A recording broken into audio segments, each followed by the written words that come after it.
I'm Ellie, a 27-year-old working in the employment law. The last month has been tumultuous, overturning my life and leaving me seeking advice on what steps to take next. Ethan and I enjoyed what I believed was an idyllic marriage. For 4 years, we supported each other through various challenges, job changes, family issues, and even a stint living with his parents during our home renovation. Our friends often said we were the couple most likely to last, and even in our toughest moments, we found ways to reconnect, often over late-night ice cream and silly movies. That's why Ethan's sudden accusations of infidelity were so jarring. He claimed to have evidence of my unfaithfulness, asserting it was inevitable given my work in a predominantly male legal department. This was hard to reconcile with the man who once boasted about his wife paving the way in her field. The unraveling began abruptly. 3 weeks ago, Ethan returned home visibly distraught. I was preparing his favorite pasta, expecting a pleasant evening. Instead, he muttered about needing space and retreated to bed. Initially, I thought he might be upset over a work issue, as he often prefers to process things alone before discussing them. I could never have guessed his true thoughts. By the next morning, he had left before dawn, breaking our routine of years without explanation. After 3 days, his behavior grew more erratic, returning home late, drunk, a stark departure from his usual 1 or 2 beers. One night, he even knocked over our wedding photos and ignored the mess. He began sleeping in our guest room, a space we had lovingly prepared for visitors, which now served as his refuge from me. His absence was felt not just at home, but also during the weekends, which were once reserved for shared activities like grocery shopping and exploring new breakfast spots. Despite my hope that he would return to his old self, the growing distance seemed like a slow erosion of our marriage. Determined to address the situation, I revisited our tradition of surprise lunches at his office. I took his favorite Vietnamese meal, including the spring rolls he adores, hoping to rekindle our connection. When I arrived, a law clerk awkwardly informed me that Ethan was too busy to join me for lunch. Yet, I spotted him across the street at a cafe, laughing carefreely, as if nothing was amiss. Navigating this confusion and heartache has been overwhelming, and I'm grappling with the betrayal and the shocking revelations about his friend's manipulation. Now, I'm seeking guidance on how to approach a situation that seems to spiral further out of control with each passing day. There I was, clutching the familiar takeout bag, watching my husband dodge me. After an emotional drive home, I found myself weeping alone in the car parked outside our favorite grocery store, where we had once shared our first date over choosing ripe avocados. That evening, all I received was a brief text from him stating he was staying at a friend's place. The next morning, he briefly returned, walking in with a folder. I naively thought it contained work-related documents we needed to discuss. However, in our living room, he nonchalantly placed divorce papers on the coffee table, his signature already on them, just waiting for mine. Our 4 years of marriage, spent building a life together, seemed to dissolve into nothing more than a cold stack of papers that appeared freshly printed. When I confronted him about his sudden desire for a divorce, he initially sat in silence. This man, who had always been communicative, who would discuss even the tiniest issues into the early hours, now wouldn't even meet my gaze. Then, out of nowhere, he burst out in anger, expressing regret over our marriage and accusing me of being the cause of his misery. Shockingly, he then accused me of infidelity with several colleagues, accusations so far from the truth they stunned me. I, who cherished the movie ticket from our first date and had recently switched jobs to spend more time with him, was being falsely accused. For days, I desperately tried to prove my loyalty. I offered him full access to my phone, work emails, laptop, my entire digital life. I even encouraged him to speak to my colleagues. His evidence was merely a set of photos that twisted innocent interactions into something they weren't. There was a photo of me hugging a law clerk at his farewell party, a party Ethan missed due to a business trip. Another photo showed me grabbing coffee with Jeremy, my best friend since law school. The angle made our casual chat look suspicious, even though Jeremy's girlfriend, who often joined us, arrived just minutes later. We had been simply passing time, waiting for her. These photos seemed intentionally selected to stir drama. Ethan, familiar with all these friends and often a participant in our gatherings, now viewed everything through a lens of betrayal. I laughed in disbelief when he showed me these images. The situation seemed so absurd. I recounted how Jeremy's girlfriend arrived shortly after the snapshot at the coffee shop and how she and I went shopping later that day. In the office, being one of the few women, my interactions with male colleagues were normal and necessary. Ethan had always taken pride in my career achievements, even boasting to his family about my major cases. Now, he saw each professional interaction as a betrayal. Despite my efforts to reason with him, he relentlessly pushed the divorce papers toward me, adamant about removing me from his life. I tried showing him my innocence through texts, emails, and immediate calls to verify my stories, but he had shut down, his mind made up. Then, he delivered the final ultimatum, 43 hours to vacate our home. This home, which we had lovingly searched for, where we debated over paint colors and furniture placement, was now a battleground with threats of legal action if I didn't leave. With just 5 days to salvage my marriage and unravel the sudden collapse of my life, I was left reeling, trying to grasp the ruins of what we had built. How do you begin to pack up 4 years of marriage in just 43 hours? Throughout this ordeal, I felt something unsettling about certain photos. They were too perfectly timed, too perfectly framed, as if someone had been trailing me, capturing any moment to twist to their advantage. When I uncovered the truth, everything fell into place. It was Ruby, Ethan's so-called best friend from college. I stumbled upon this by doing something I'd never imagined, snooping through his phone while he was in the shower. Given that my marriage was unraveling and I was on the brink of losing my home, I resorted to desperate measures. This wasn't just any phone. It was the one I had helped Ethan set up, the one we used to exchange funny memes and dream about the dogs we'd adopt one day. Those few minutes spent scrolling through his messages left me seething. There was Ruby, consistently sowing seeds of doubt in Ethan's mind with her messages. She constantly questioned my character. Why would a good wife meet male friends for coffee? Isn't it suspicious that she works in a male-dominated industry? Day by day, she planted these seeds of mistrust. The irony was thick. I had always welcomed Ruby into our home, trying to include her in our life because I knew she was important to Ethan. I even defended her when a friend remarked on how possessively Ruby behaved towards him. Yet here she was, meticulously trying to dismantle my marriage, and Ethan was absorbing her words as if they were absolute truths. After reading those messages, I was compelled to confront Ruby directly. I drove to her house, the very one Ethan had helped her move into the previous year, because that's what best friends are supposed to do. Before I delve into the showdown that ensued, let me backtrack to the origins of the tension between Ruby and me. It started when Ethan and I began dating. From our very first meeting, it was clear she didn't approve of me.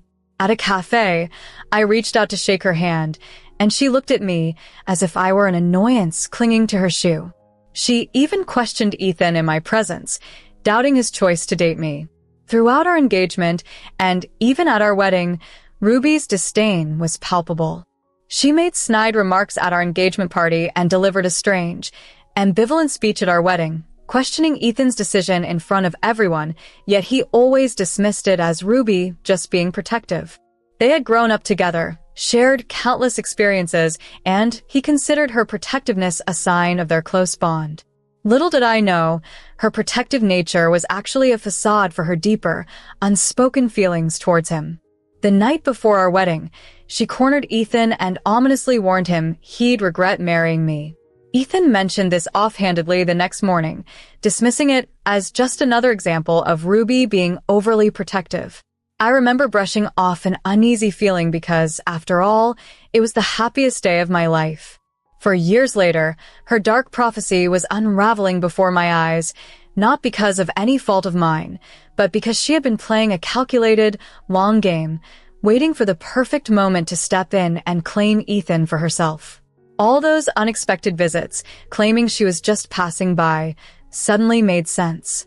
When I arrived at her place, she initially pretended not to be home.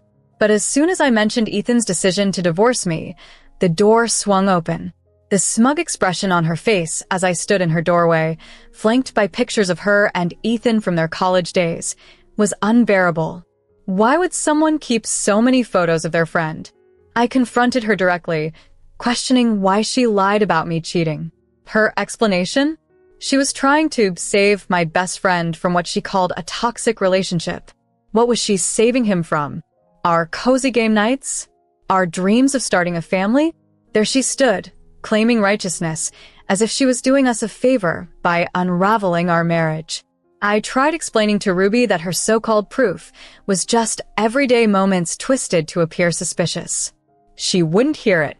Instead, she suggested I let Ethan go, as if she were doing us all a favor.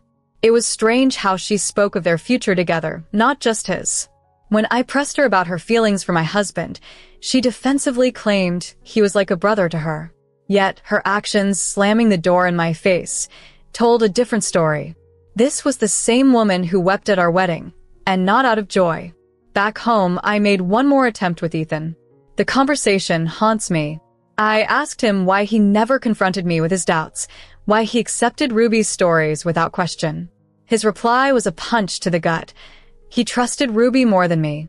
Just like that, our 4 years of marriage seemed to weigh less than his college friendship. Now, I sit in what used to be our shared home, surrounded by half-packed boxes, with just 22 hours left before I must leave. This house, where we celebrated our first Christmas and talked about having children, feels foreign. Despite my innocence, guilt gnaws at me. I've exhausted every argument to prove myself, but it's like talking to a brick wall. What would you do if your spouse trusted a friend over you? How do you combat someone who's been plotting your downfall for years? I'm at a loss and open to any advice. So much has transpired in these few weeks. I hadn't planned on updating so soon, but your responses and similar tales of friendship turned toxic made me realize I'm not alone. I'm currently staying at my friend Riley's place. She's been nothing short of a saint, offering comfort and helping me begin apartment hunting. It's been a whirlwind, but I'm grateful for the support and perspective from this community. It's hard to believe I'm in the midst of finding a new place to call home.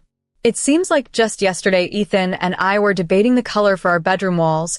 I championed for sage green, and, indeed, it turned out to be a perfect pick. Now, here's where things spiral into what feels like a poorly scripted TV drama. The other day, I needed to pick up my laptop and some electronics from our old house. With only 43 hours to pack up my life, courtesy of Ethan, there was a lot I had left behind. As I approached the house, I saw Ruby exiting, looking quite at ease in what used to be my space, accompanied by a woman I had never met. It seemed they were there to console Ethan, portrayed by his friends as a victim of an unfaithful wife, despite the truth being merely that I had male colleagues and friends. Entering the house was surreal. Ethan couldn't even face me, the same man who used to send me heart emojis when we were both working from different rooms in our house. I was there strictly for my belongings, but my mind kept wandering to the identity of this mysterious woman who left with Ruby. Ethan hurried upstairs as soon as I entered, avoiding me as if I were contagious. Our 4 years of marriage had been reduced to awkward exchanges and silent collections of my things. I left our photo albums behind. I couldn't bring myself to discuss them. Riley, my friend, advised me to stop torturing myself with these thoughts and to focus on healing. Yet, 3 days later, she encountered Ethan with a woman during her lunch break, not far from his office. They were at the Italian restaurant where Ethan and I celebrated our 3rd anniversary, looking far too comfortable together. When I pressed Riley for details, hoping it wasn't the woman I suspected, she just shook her head sadly. I was still wearing my wedding ring when I found out that the divorce hadn't even been finalized, and Ethan was already seemingly moving on, as if our years together meant nothing.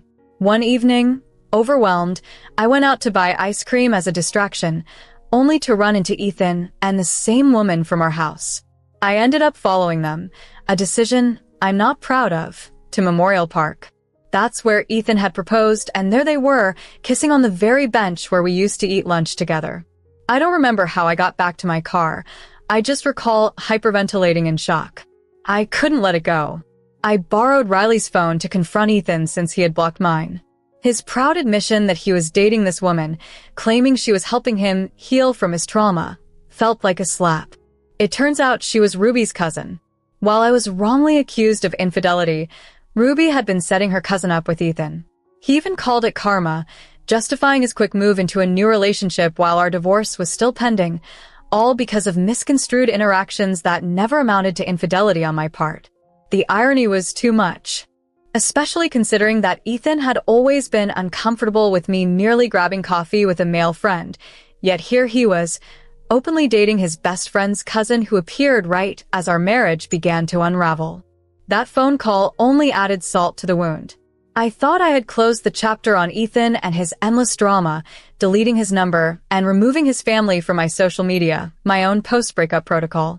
However, a shocking revelation altered everything. I discovered that Elena, Ruby's cousin, is pregnant. This sparked a series of revelations: the hurried divorce, Ethan's swift new relationship. It all clicked. Ethan's must have gotten her pregnant, necessitating a clean break from our marriage. Conveniently, I was labeled the cheater just when he needed an escape route. In a move that might seem a bit extreme, I followed Elena after seeing her with Ethan. My inner detective couldn't resist. Instead of heading home, she went to Ruby's. Hiding outside, I eavesdropped. Their fragmented conversation included phrases like, "He'll know soon," "It's going to end," and something about my child. Real-life eavesdropping wasn't as effective as the movies. I was ducking behind hydrangeas, trying not to seem suspicious. Now, I'm back at Riley's place, overwhelmed and staring at the ceiling, trying to piece together what to do next. My marriage exploded over mere friendships with men, yet Ethan might have actually fathered another woman's child. The irony is too much. Just when I thought I was beginning to move forward, life threw more curveballs. Everyone knows about Elena's pregnancy now, and I was convinced Ethan was the father. It seemed like a cliched plot twist. However, the truth turned out to be far more complicated. This entire ordeal has more layers than the dry lasagna Ethan's mom used to make every Christmas. Reflecting on my first encounter with Elena, things didn't quite add up. Despite the urgency suggested by her condition, she showed no typical signs of pregnancy, no constant hydration, no careful sitting, nothing. Driven to get to the bottom of this, I turned into the person who shadows people. It wasn't how I envisioned spending my time post-separation, but I borrowed a law clerk's car under the guise of planning a surprise party and followed Elena and Ruby one afternoon. They went to Valley View Maternity Clinic, confirming her pregnancy, but only for a first-month checkup. The timeline didn't match up for Ethan to be the father, making me question everything all over again. After securing an appointment, they began dating and decided to explore the new bistro downtown. In an attempt to eavesdrop, I arrived a few minutes after them, disguised in sunglasses and a hat, resembling a character from a spy movie. I insisted on a table directly behind them, despite receiving odd glances from the host for choosing to sit with my back to them. The awkwardness of pretending to be engrossed in my menu for an entire hour was well worth it, given the shocking conversation I overheard. It turns out, Ruby was not just obsessed with breaking up my marriage to Ethan. She was orchestrating an elaborate scam with her cousin. Burdened by debt from failed investments and maxed-out credit cards, Ruby dismissed the idea of seeking financial advice. Instead, she devised a plan using Elena as an unwitting participant. They plotted to deceive Ethan into believing he had impregnated Elena during a fictitious drunken encounter. Elena, uneasy with the deception, noted Ethan's kind nature and his unsuitability for such manipulation. However, Ruby, a master of manipulation, pressed on, arguing that this was their only route to financial security. Their entire scheme unfolded over an overpriced meal of pasta and wine, which Elena abstained from drinking, committed to her role in the pregnancy ruse. They planned to wait until Elena showed more signs of pregnancy before convincing Ethan of the supposed night's events. They hoped he was too honorable to doubt the story, even though a closer examination of the timeline would reveal inconsistencies. While I sat nearby, gripping my water glass tightly, I listened as they schemed to access Ethan's savings and the inheritance from his grandfather, funds we had intended to use for our dream home. Ruby's plot had escalated from stealing my husband to usurping his entire future. The tale took another turn when Elena's ex-fiancé left her after discovering the pregnancy. Instead of addressing this complication, Ruby positioned Ethan as their fallback option. Just when the story couldn't seem more convoluted, 3 days after I overheard their plot, Ethan appeared at my doorstep, takeout in hand, pleading with me not to proceed with our divorce. He spoke of reconciliation and his continued belief in our relationship, a stark contrast to his avoidance just 5 weeks prior. Unbeknownst to him, during my time at the restaurant, I wasn't merely preoccupied with my phone. I was recording their entire conversation. Despite the ethical gray area, I emailed the recording to Ethan that night. Initially, he denied its authenticity, suggesting I had fabricated it due to my supposed expertise in audio editing. However, upon confronting Ruby and Elena, the truth emerged. Ethan, adopting his legal acumen, threatened them with legal actions for defamation and fraud. Faced with potential damages they couldn't afford, Ruby and Elena abandoned their scheme and disappeared without any dramatic confrontations or apologies. Despite their departure, Ethan briefly entertained the notion that I had manipulated the recording to win him back, a suggestion as illogical as it was desperate. It took me a while to explain to my husband that his cherished friend and her cousin were trying to cheat him out of the inheritance and savings we once dreamed of using to start our family. Despite the years we shared, it was disheartening to see him realize the truth so belatedly. Now, I'm caught in a predicament that I really need to talk about. Ethan, my husband, has been sending me lengthy messages filled with apologies, expressing regret for not believing in me earlier. Despite his remorse, I find it hard to move past the fact that when doubts arose, instead of coming to me, he hastily pushed for a divorce and forced me out of our home. His actions, though influenced by manipulation, do raise questions about the trust in our relationship. Would you ever consider taking back someone who disregarded your shared life so readily based on someone else's deceit? The sheer gall of their arrival was astounding. There stood Ruby, who had schemed against my marriage for months, and Elena, poised to trap my husband with a fabricated pregnancy. Yet, there they were, looking as forlorn as ever, daring to ask for my aid in gaining Ethan's forgiveness. They claimed they'd do anything to make amends. That sparked a perfectly spiteful idea in me. Amidst unpacked boxes and lingering memories, I proposed they work for me as a form of penance. The transformation was striking. Ruby, once the epitome of high society, now tasked with cleaning duties beneath her previous station, accepted without a moment's hesitation. Their first day was marked by reluctance, but necessity drove them to begin. I might have indulged in buying an excessive amount of cleaning supplies, but if revenge was the goal, I intended it to shine. After a week of their grueling work, focused particularly on the minutiae like baseboards and windowsills, they were visibly worn out. Then, a small incident with a spilled bucket of water over Ruby's luxury shoes, likely bought on credit, brought underlying tensions to the surface. My living room suddenly became the stage for a dramatic outburst, highlighting the strained dynamics and ultimate fallout of their schemes. In a scene that could rival a WWE match, chaos erupted when Ruby lost her temper, blaming Elena for everything and initiating a physical altercation. This spectacle unfolded in my living room, right on my freshly cleaned floors, much to my dismay. My neighbors must have suspected I was hosting an underground fight club as Ruby and Elena divulged their darkest secrets mid-brawl. It turned out that Ruby had been siphoning money from Elena for years, involving her in dubious plots and misusing her cousin's credit cards, all preceding the debacle with Ethan. Amidst their squabble, which was admittedly captivating, I intervened when they veered too close to my new television. I dismissed them both immediately, citing their evident unsuitability for genuine employment. Despite their pleas for another chance, I remained firm, giving them a stern 10-minute warning to vacate before I would call the police. Watching them hurriedly exit, still embroiled in their argument, felt more satisfying than any plotted revenge. As for Ethan, the ordeal led me to a conclusive decision.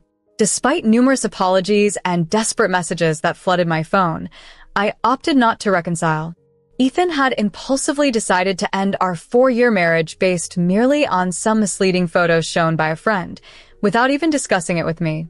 His readiness to distrust me underscored the fragile foundation of our relationship.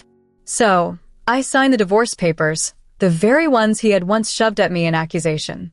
Ethan still reaches out, hopeful for reconciliation, but I'm content in my new apartment, free from his mother's eerie angel figurines and his complaints about my reality TV indulgence. I'm sleeping better than I've been in months, finding peace in moving on rather than dwelling on revenge. Thank you all for your unwavering support through this tumultuous time. It has truly kept me resilient. Before I sign off, I leave you with a question to ponder. Would you have taken him back? Ethan was not only my husband, but also my longtime best friend. He chose his manipulative buddy over his wife, and I'm still trying to come to terms with that betrayal. But for now, I'm off to enjoy some wine that promises to be far less judgmental than the past few months have been.